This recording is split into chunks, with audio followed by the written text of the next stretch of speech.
42 years later, Star Wars finally redeems Return of the Jedi's most controversial mistake.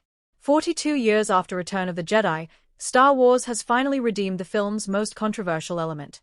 Return of the Jedi is often considered one of the best Star Wars movies, as are the other two installments in the original trilogy.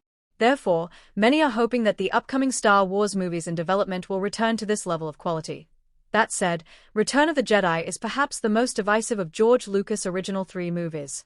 Since its release, one specific plot point has been the main cause of this, which a recent Star Wars TV show inadvertently addressed.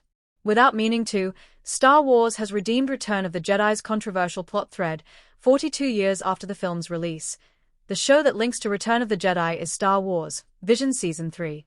The premiere of the show, an episode titled The Duel, Playback, focuses on a former Sith facing off against a Jedi with a grudge on a backwater planet.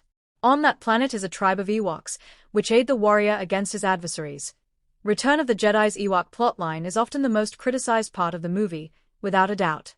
Be it the belief that cute teddy bears should not be able to defeat the Empire, the fact that this reality makes the Empire less threatening, or the slow pace of the Ewok subplot in which they think C-3PO is a god, the creatures were the most divisive aspect of Return of the Jedi. In Star Wars Visions Season 3, though, the Ewoks are depicted much better.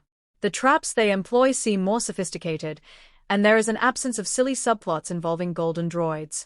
There is also a smaller focus placed on the Ewoks than there was in Return of the Jedi, making them seem much more natural as supporting creatures than actual characters. Now that Star Wars Visions Season 3 has taken the first step in portraying the Ewoks better than Return of the Jedi did, the question turns to whether live-action Star Wars will do the same. The Ewoks, since their controversial debut, have been absent from live-action Star Wars aside from a tiny cameo in Star Wars: The Rise of Skywalker.